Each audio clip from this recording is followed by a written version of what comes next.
María Pau, pero si quieres, ¿por qué no explicas cómo sacaste la frecuencia? Sí, la frecuencia se saca tomando los cuadritos chiquitos y lo podemos dividir en 300 dividido la cantidad de número de cuadritos grandes. Disculpa, María 300. Paula, pero eso es para frecuencias cardíacas regulares. Como es Sí, iba a irregular, preguntar lo mismo, así, que para las irregulares entonces sería con la regla de los segundos, ¿no? la regla de los segundos. Exactamente. Entonces se pueden tomar 6 segundos y se cuenta la cantidad de QRS que hay y se multiplica por 10.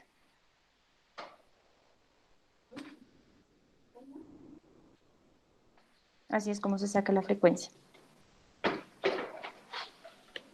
Bueno, ahora hablemos sobre el manejo de la fibrilación auricular. Se recomienda pues un esquema de trabajo que comienza en la fase aguda por establecer un control de la frecuencia y el ritmo que se puede hacer pues usando un beta bloqueador o una cardioversión con el objetivo de establecer pues sí, o sea, tener una estabilidad hemodinámica. En segundo lugar, se recomienda realizar un control de los factores precipitantes, haciendo cambios en el estilo de vida y tratando las patologías cardiovasculares que pueden estar detrás de la aparición o pues, desestabilización de la fibrilación auricular, lo que también pues, va a buscar una reducción del riesgo cardiovascular. Y en tercer lugar, se debe evaluar el riesgo de ictus en el paciente, es decir, evaluar la necesidad de anticoagulación según el riesgo de la embolia que presente y decidir pues, si anticoagular o no. Y en último lugar, se debe evaluar los síntomas que refiere el paciente y decidir si es posible o no un adecuado control pues, del ritmo utilizando fármacos o si es posible hacer cardioversión. Entonces, bueno, iniciamos haciendo la clasificación del estado funcional según los síntomas del paciente y los signos para la fibrilación auricular. Esto se hace con el ERA-Score, que es el European Heart Rhythm Association. Entonces, bueno, esta es la tablita que tenemos. Así que, bueno, sabiendo que la paciente tiene la hipertensión arterial bien controlada y tiene una insuficiencia cardíaca estable, ¿cómo la podríamos clasificar? No sé si a alguno le gustaría ayudarme.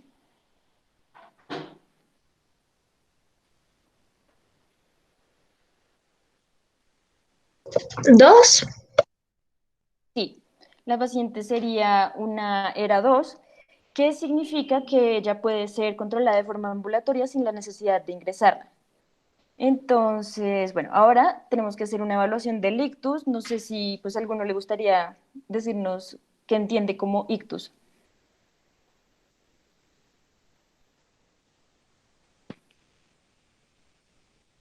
ACV.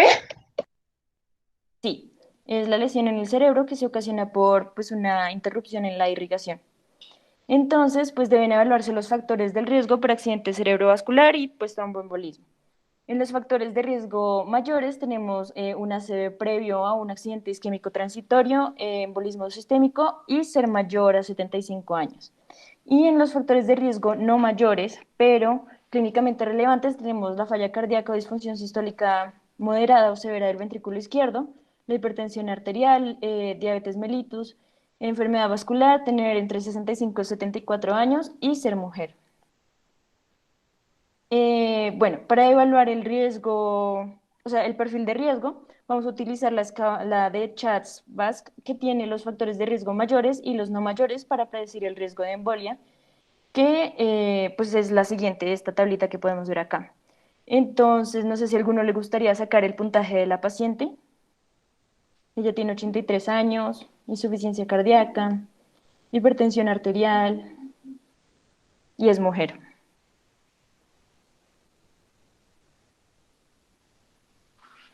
Edad no cumple, ¿cierto? No tiene menos de 75, ¿no? Ella tiene 83 años. Ah, listo, listo. Sería 5, ¿no? Sí, ella tiene un puntaje de 5 que equivale a un alto riesgo de presentar ACV. Ya sabiendo esto, se debe seguir el siguiente algoritmo, que es el que vemos en la siguiente tabla, en el que pues, nos pregunta primero si el CHATS-VASc es mayor a 2. Nuestra paciente sí tiene este puntaje mayor a 2, entonces nos manda directamente a dar anticoagulantes orales.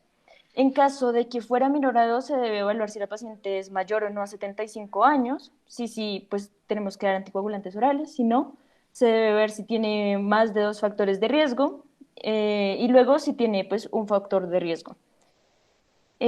También pues es importante que establezcamos los riesgos de sangrado. Esto se puede hacer por varias escalas. Está el Hasbled, Atria, Orbit.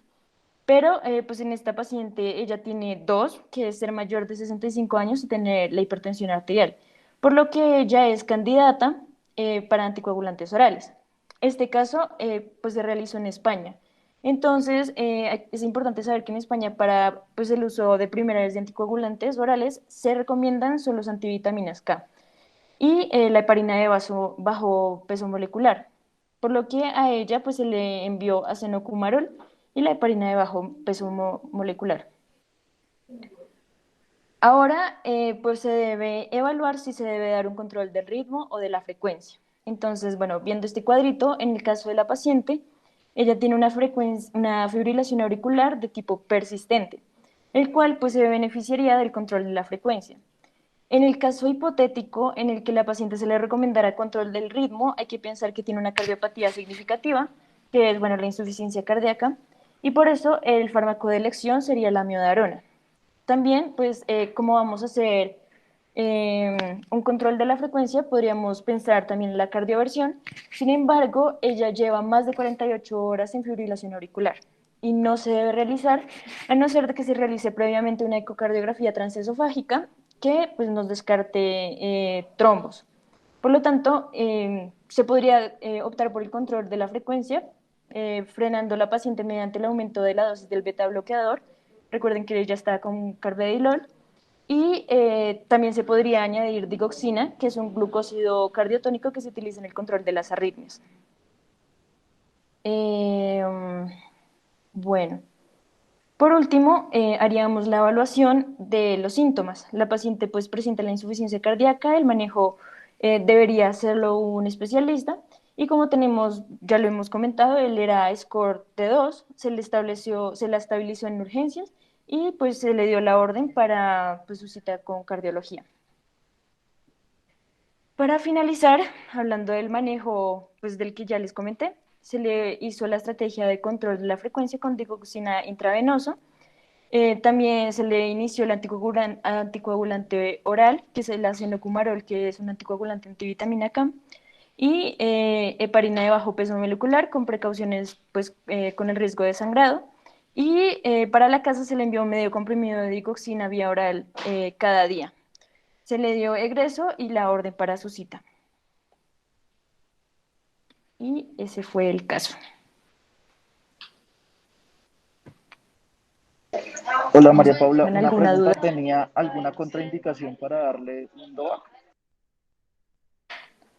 ¿Para darle qué? Discúlpame. ¿Un anticoagulante de acción directa?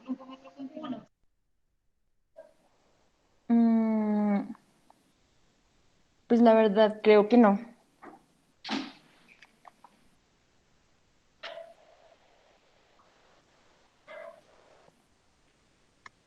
Doctor, digamos, cuáles son las contraindicaciones? Ok, ¿tú me dejarías ver la diapositiva que dice, la 16, que dice evaluación de ictus? Sí. Mira.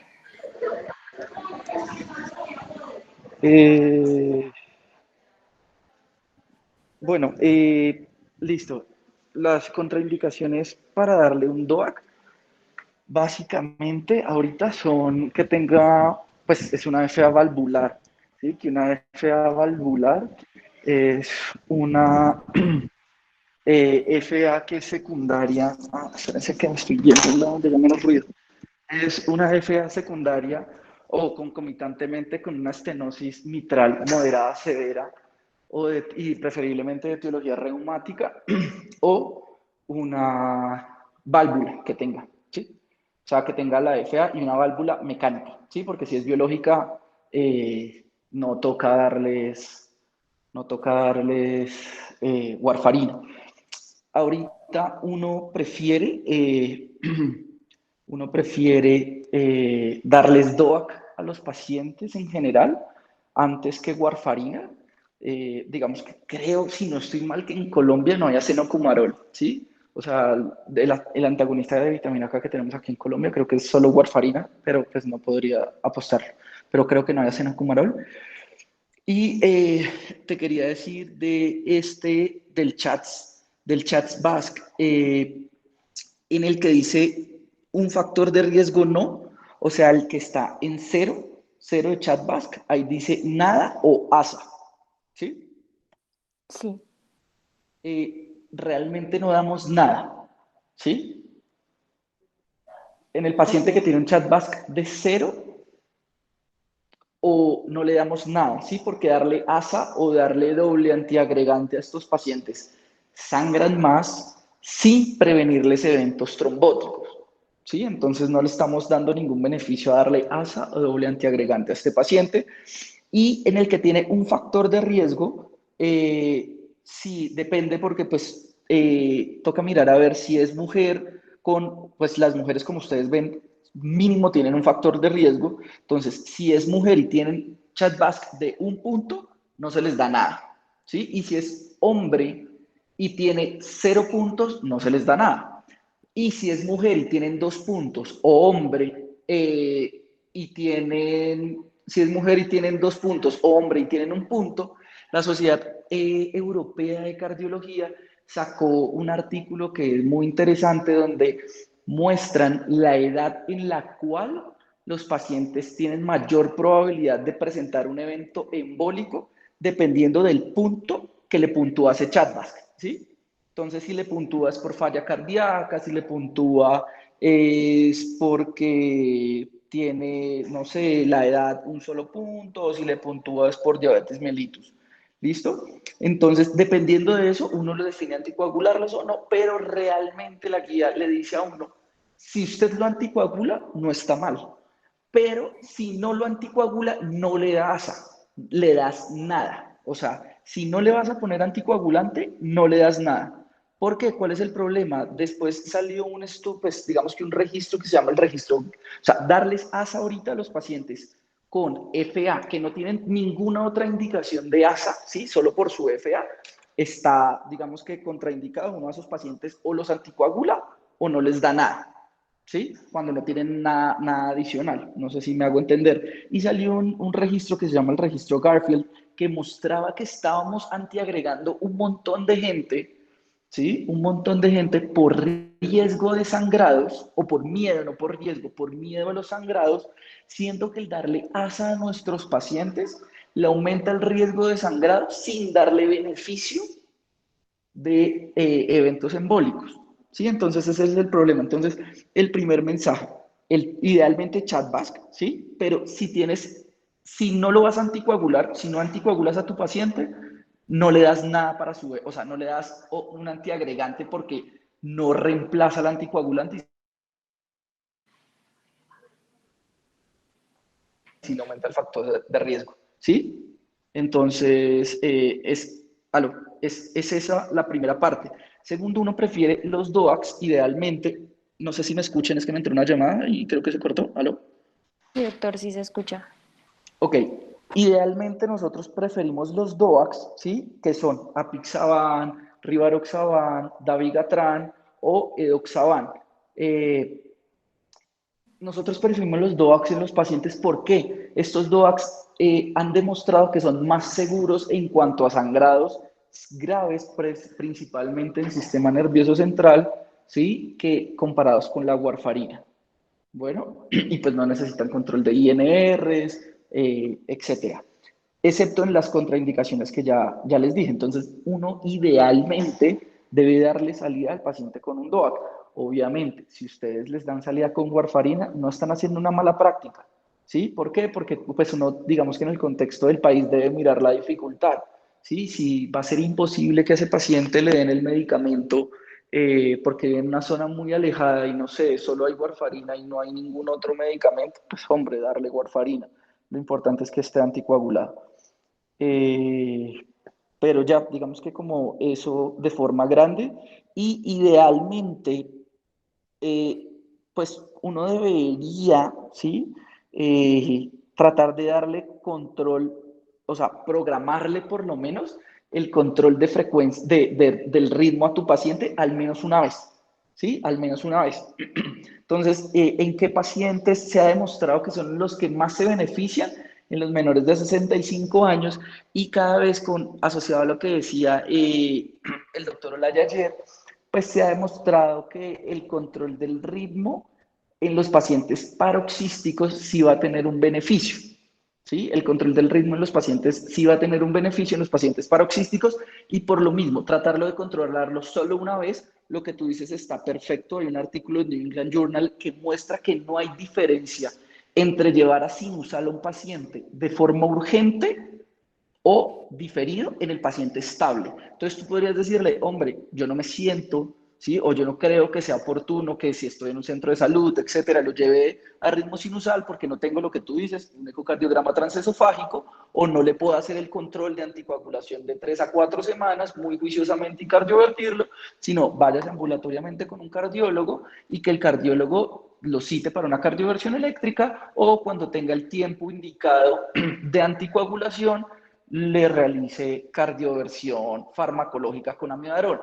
¿Cuál es el problema? Si tú al paciente le das amiodarona o algún antiarrítmico, digamos que, pues sí, digamos amiodarona, propafenona, estás tratando de llevar a un paciente a ritmo sinusal, ¿sí? O sea, el riesgo es...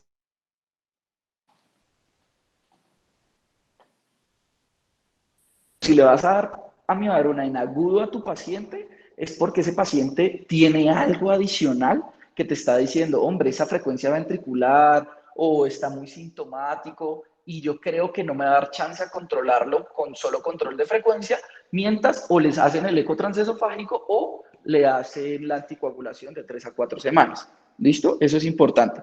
Otra cosa que es importante, si mi paciente tiene un chat-BASC de 0, ¿sí? Mi paciente tiene un chat-BASC de 0, igual, cuando yo voy a cardiovertir a mi paciente, la guía le dice a uno que si lleva más de 48 horas o si lo voy a cardiovertir, es un paciente que tiene que estar anticoagulado, ¿sí? Antes del procedimiento, el tiempo que ya dijimos, y posterior al procedimiento, mínimo un mes por más de que tenga chat-BASC de 0.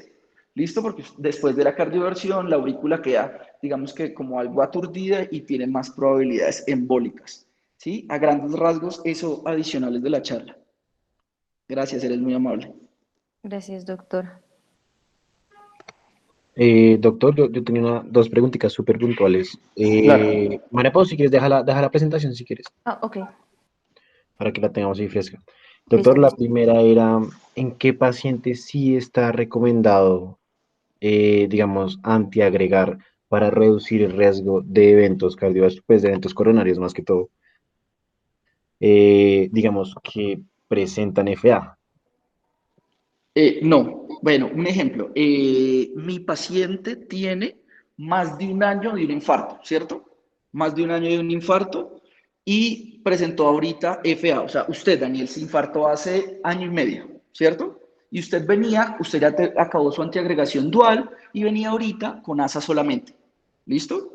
Usted me dice, hombre, tengo palpitaciones, yo le hice un electrocardiograma y lo encuentro en FA y yo le digo, Daniel, nos toca anticoagularlo porque tiene una FA. Yo en ese caso le quito la aspirina y le dejo el anticoagulante. ¿Listo? Es Listo. diferente cuando mi paciente lleva menos de un año. ¿Sí? Si mi paciente lleva menos de un año, los anticoagulantes, digamos que hay diferentes estudios, con warfarina está el WOEST, que pues tiene muchos problemas metodológicos, pero fue como el que comenzó todo.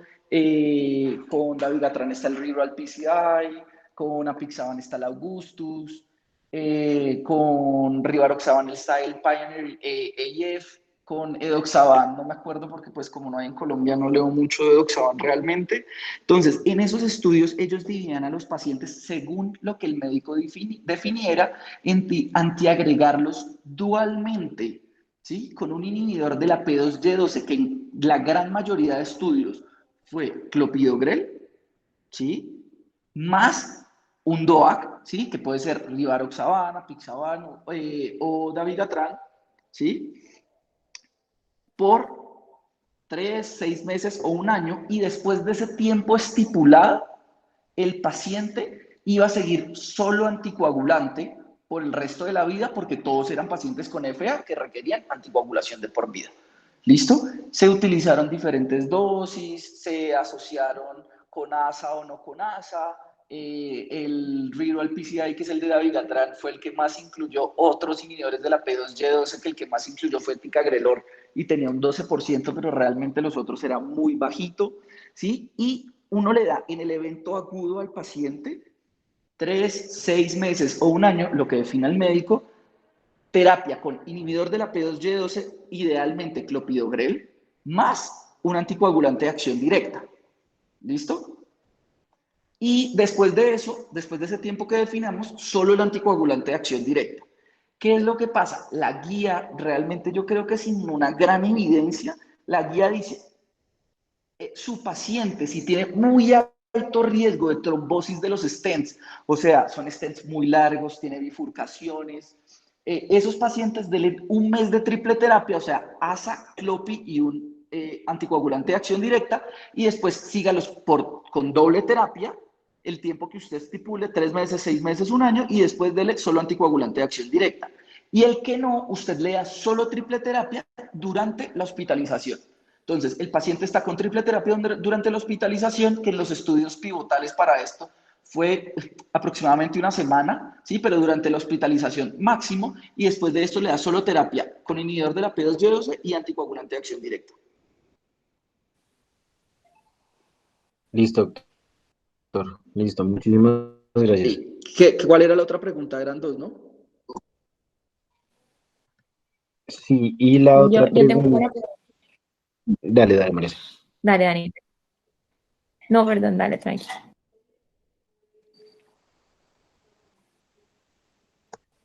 Sí, bueno, doctor, es que también con respecto a lo que se halla el doctor Olaya, que digamos, hay un beneficio en la cardioversión, lo que usted decía de hay que preparar el paciente si se tiene que cardiovertir mínimo 48 horas, si no entendí mal, digamos que de todas maneras, mm, mm, o sea, porque digamos, lo que le entendí al final fue que, o sea, uno anticoagula porque después de la cardioversión igual va a quedar inestable la aurícula y hay riesgo de trombo. Pero digamos lo mismo, si, o sea, así haya un riesgo, o sea, no hay indicación de anticoagulación, ¿cuánto tiempo antes mínimo tiene que anticoagularlo, antes del procedimiento? Por eso, lo ideal, lo que le dice a uno la guía es 3 semanas, ¿sí? 3 semanas de anticoagulación o háganle un ecocardiograma transesofágico.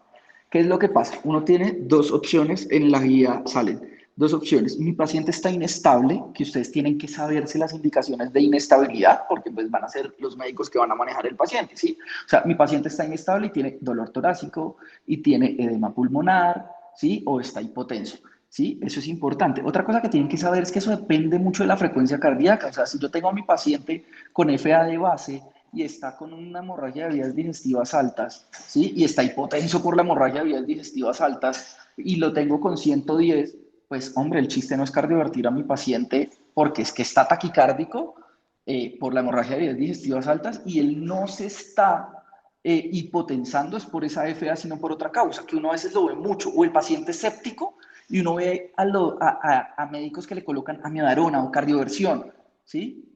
Toca saber muy bien si esa frecuencia cardíaca de nuestro paciente lo está inestabilizando. Primero, entonces yo tengo que saber si el paciente está inestable, lo mismo, se tienen que leer los criterios de inestabilidad. Si un paciente está inestable, a mí no me importa nada porque mi paciente está inestable. ¿Listo? Entonces yo lo cardiovierto. ¿Cuál es el riesgo de cardiovertirlo? Que puede que me sangre. Entonces se le coloca una dosis de enoxaparina, heparina, lo que ustedes escojan, o también hay estudios con DOACs, ¿sí? Yo los estudios que conozco es con Apixa y con Rivaroxa para cardiovertir. Entonces, se les da el medicamento y se cardiovierten. Si hizo un trombo, pues hombre, el problema es que se iba a morir el paciente porque estaba hipotenso y estaba muy mal con esa frecuencia, ¿sí? Entonces tocaba subir el riesgo. Si no tiene uno de esos criterios, lo que les decía, sale un artículo en New England que dice que no hay diferencia, o sea, yo no tengo que darle salida a mi paciente de la hospitalización en sinusal, ¿sí? Lo que sí tengo como un checklist es que por lo menos llevarlo a sinusal al menos una vez, si no tiene una gran estructuralidad que yo crea que no me va a permitir que ese paciente salga en sinusal. Entonces, yo le anticoagulo al paciente 3 semanas, lo cardiovierto con medicamentos o eléctricamente y mínimo anticoagulo a mi paciente 1 mes, pero pues idealmente cuando los pacientes tienen chat-BASC mayores de 1, el resto de la vida. ¿Listo? Pero ¿qué pasa? ¿Cuál es el problema de la anticoagulación?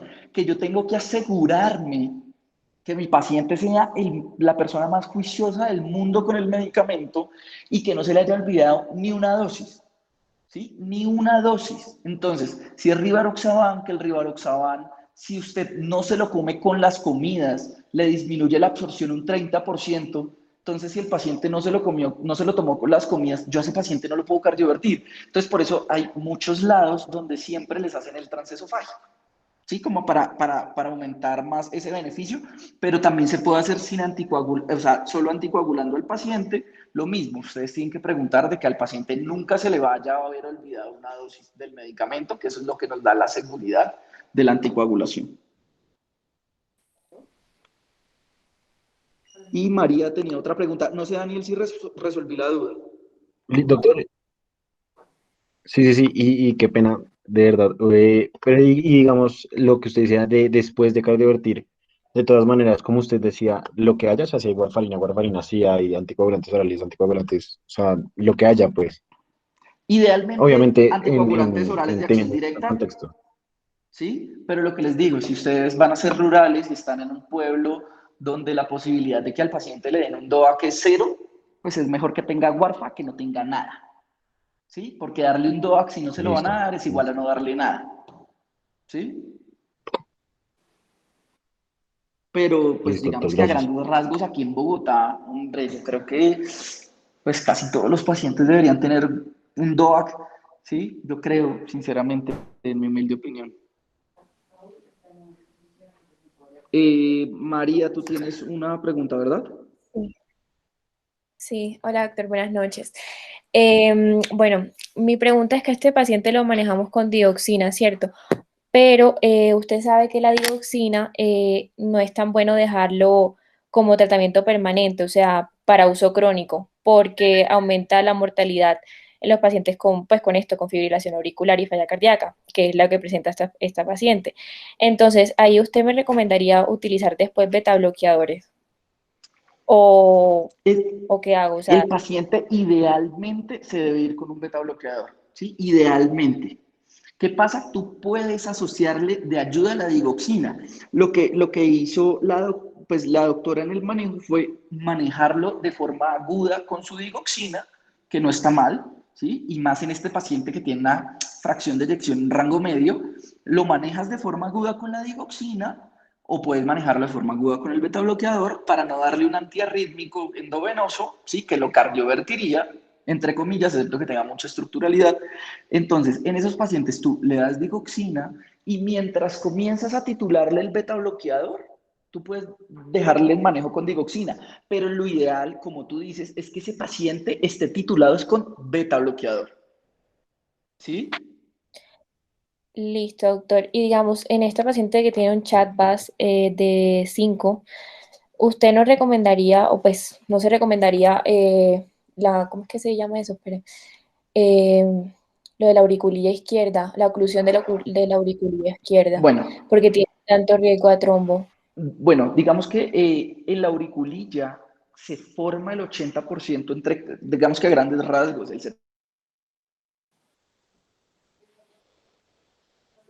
70-80% de los trombos. Cuando uno entra un poquito, aló, ¿me escuchan? Es que me entró otra llamada. ¿Ahora sí? Aló, Sí, ya, sí, ahora sí. aló.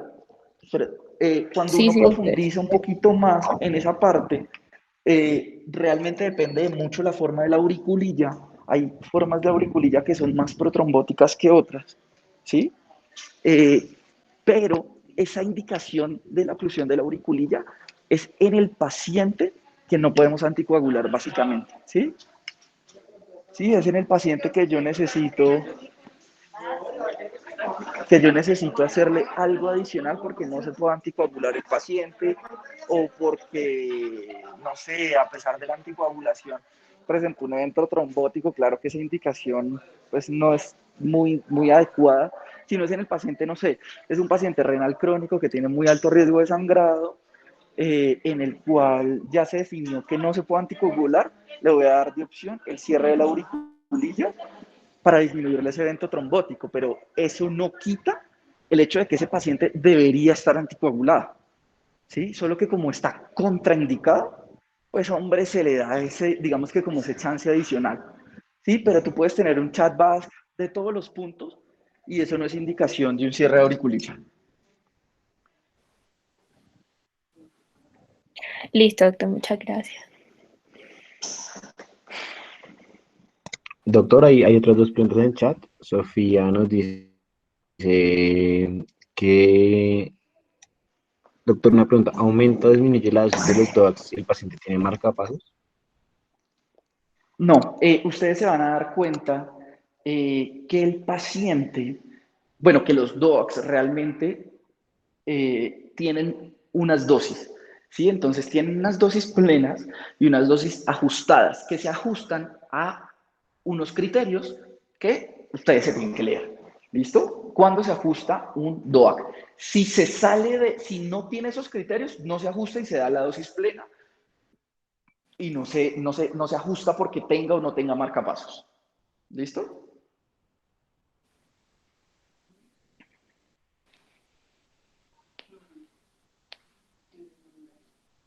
Listo. Y lo otro decía con respecto a las escalas de hipertensión en metas, ¿se cuenta como punto o no? Aló, perdón, no le escuché, Daniel, lo siento.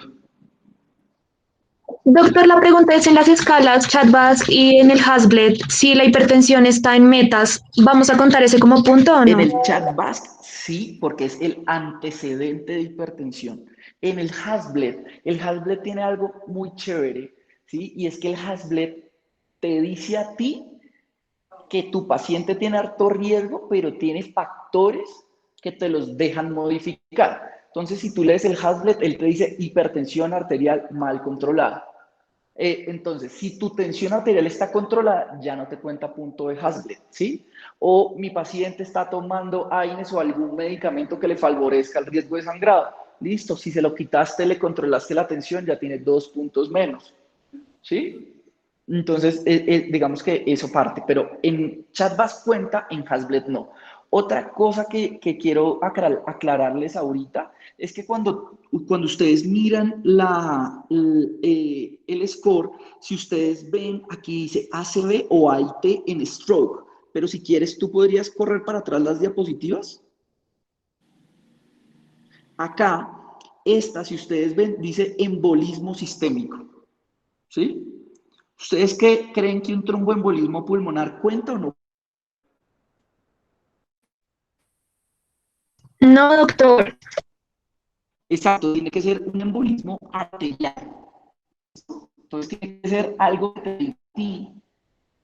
O sea, además de la CB ahí hombre, no sé, tengo una oclusión aguda de una arteria de la pierna y ¿por qué? Porque mi aurícula se me embolizó en vez del cerebro, a la pierna, al brazo, ¿sí? Eso. Pero entonces tiene que ser algo que nos indique que posiblemente esa aurícula está embolizando. ¿Listo? No sé qué otra pregunta. Doctor, muchas gracias. Listo, doctor. También Bayerit decía, doctor, ¿yo cómo escojo qué DOAC le doy al paciente? Bueno, eso es una discusión grande. Realmente yo creo que el 90% de los pacientes se podrían ir con cualquiera, ¿sí? Con cualquiera porque son muy buenos. Uno tiene, depende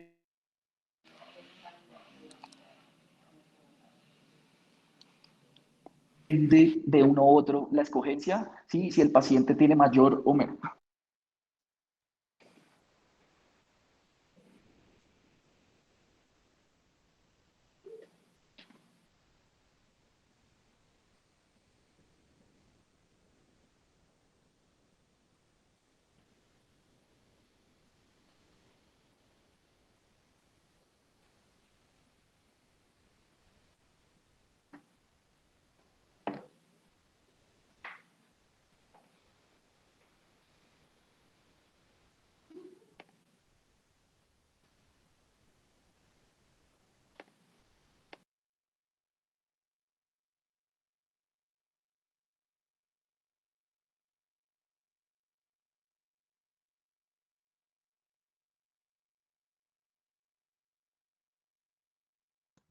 Hello, doctor, ¿me escucha?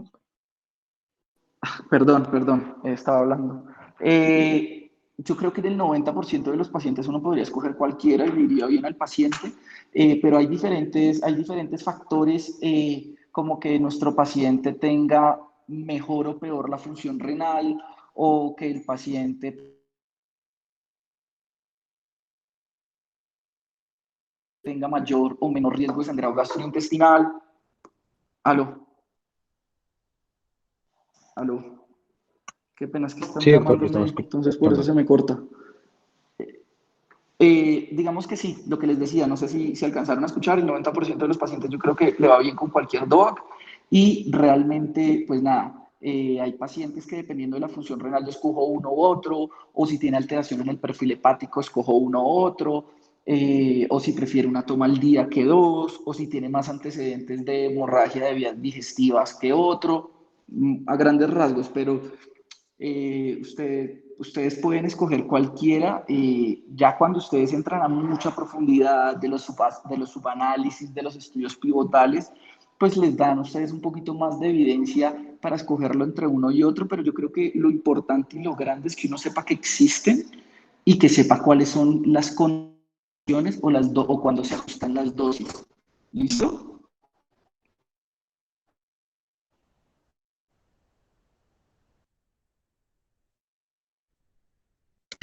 Listo, muchachos. ¿Alguien más tiene una pregunta de las personas que no hacen parte del semillero, están escuchando la charla? ¿Alguno tiene alguna pregunta? Con toda confianza, de verdad. O los del semillero también.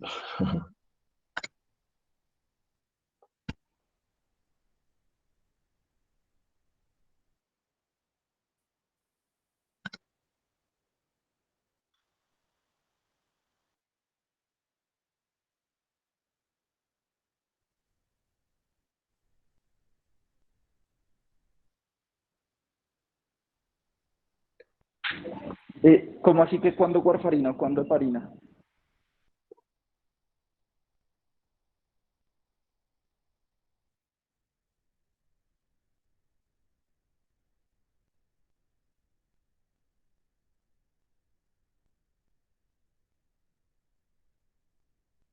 Eh,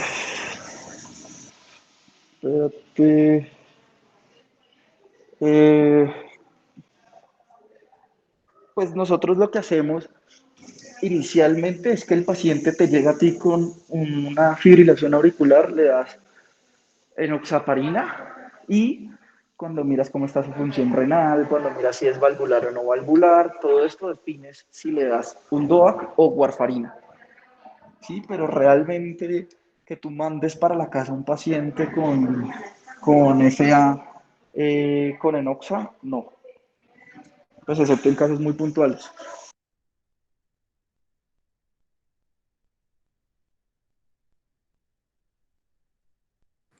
Buenas noches, doctor. Yo tengo dos preguntas.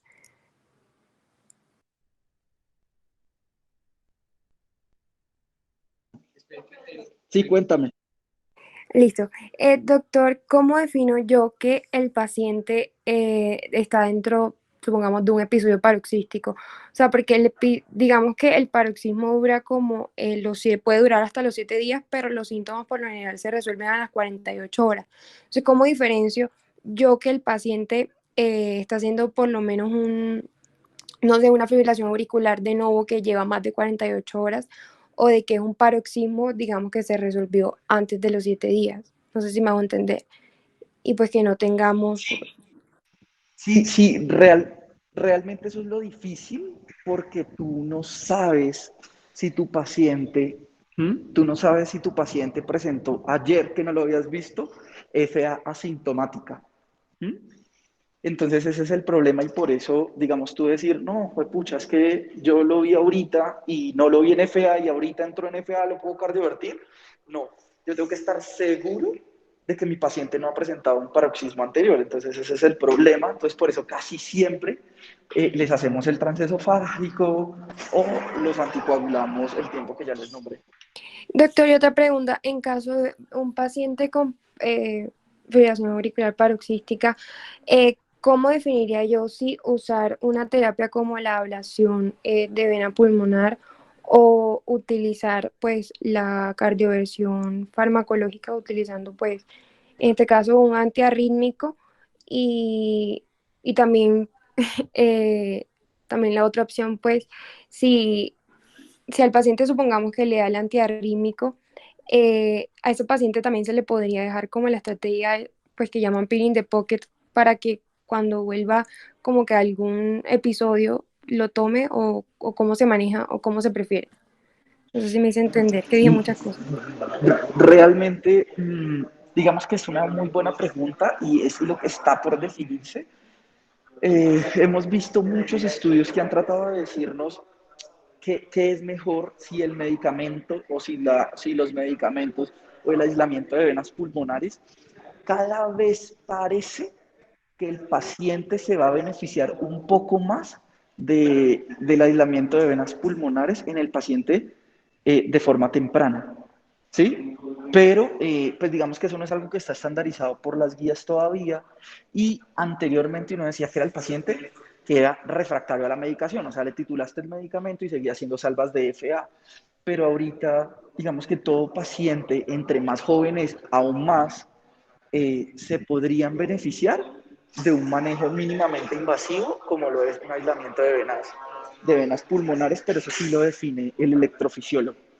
Sí, pero pues lo que te digo, eso no está en guías, porque para las guías es el paciente que está más refractario, pero han salido diferentes estudios que dicen que les va un poquito mejor con el aislamiento que con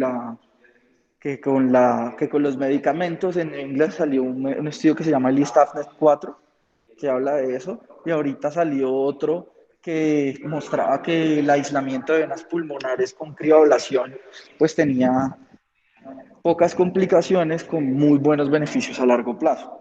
Sí, pero igual pues es un medicamento que no está exento de complicaciones, se debe hablar con el paciente, porque realmente los desenlaces fuertes no han tenido muchos desenlaces fuertes. Sí, es más en síntomas, que hacen menos ACV el que está en control de ritmo que el que no, pero es eso. Pero entre más joven sea el paciente, más se va a beneficiar de eso. Doctor, y otra cosa, pues las guías prefieren que a los pacientes que tengan pues pocos síntomas o que tengan casos así de fibrilación auricular paroxística o de que sea prolongada de larga data y eso, se les maneje mejor con control de ritmo como había dicho ahorita. Pero ¿por qué se propone entonces la estrategia Pin in the Pocket con los antiarrítmicos para estos pacientes paroxísticos? Como decía el doctor Olaya ayer, el problema del peeling de pocket es que es para manejarte síntomas solamente. Sí, hombre, me dieron las palpitaciones, me tomé una propafenona, ¿listo? Pero solo para manejarte síntomas. Yo creo que la peeling de pocket cada vez va a ser más para el paciente que tiene paroxismos muy esporádicos o para el cual le has hecho algún tratamiento que no has tenido o que pensaste que con la ablación de venas pulmonares lo llevaste a control del ritmo y volvió a hacer paroxismos. Pero realmente la peeling de pocket no te va a mantener siempre en sinusal. Lo único que te va a hacer es controlarte el ritmo cuando ese descontrol del ritmo te genere síntomas. Pero supongamos, yo para estabilizar al paciente en el momento que me llega, lo que hago es uso de los medicamentos para el control de la frecuencia y yo podría como dejarle indicado el medicamento antiarrítmico, supongamos de que yo quiera usar la estrategia para cuando el paciente vuelva a sentir los síntomas, pero pues se le disminuyan. Pero en el momento yo puedo utilizar la estrategia de control de frecuencia. No sé si me hice entender. Sí, claro. Siempre todos los pacientes con fibrilación auricular tienen que tener control de frecuencia, todos. ¿Sí? ¿Qué es lo que pasa? Que cada vez más, lo que te digo en el paro cístico, uno considera que los pacientes se van a beneficiar aún más de control del ritmo. Sí, que eso es como lo nuevo en fibrilación auricular. Sí, que estos pacientes cuando se les hace control del ritmo asociado, con propafenona, que es muy seguro, les va muy bien.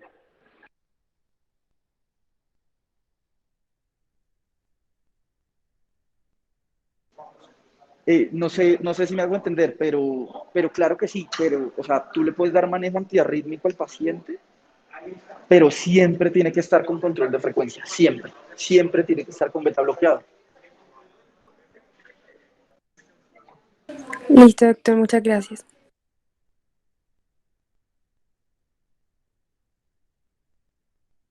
No sé si tengan alguna otra pregunta. Doctor, sí, una pregunta rapidito.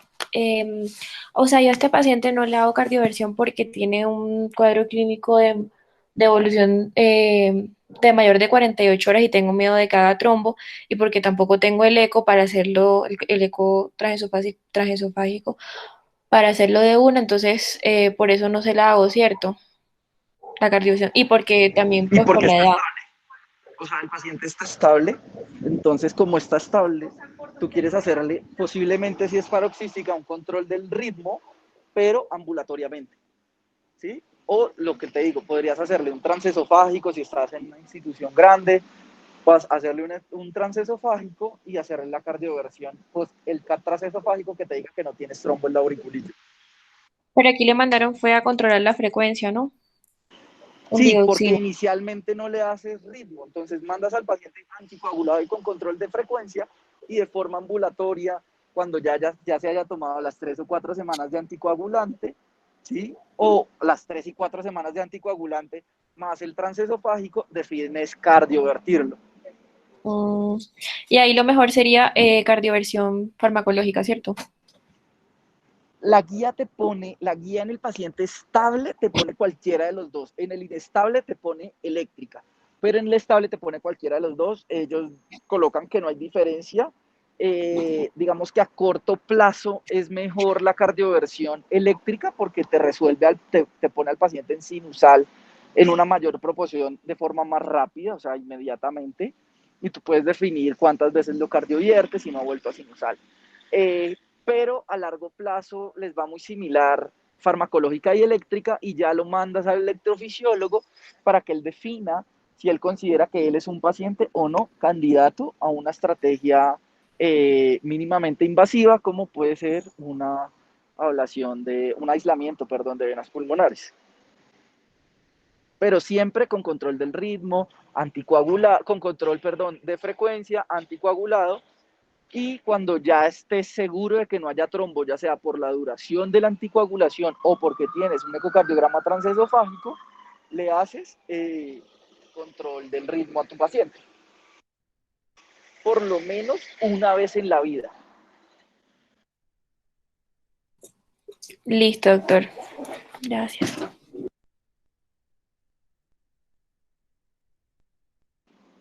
No sé si hay alguna otra pregunta.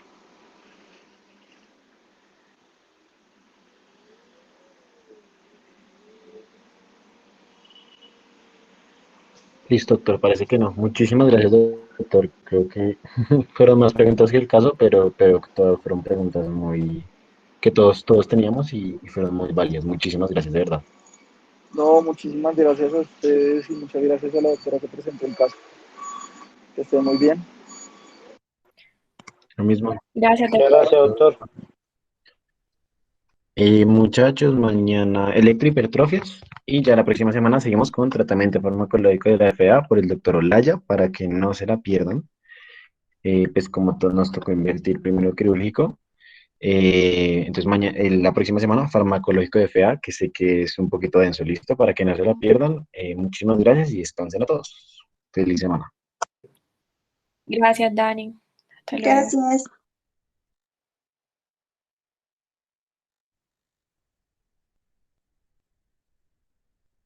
Gracias.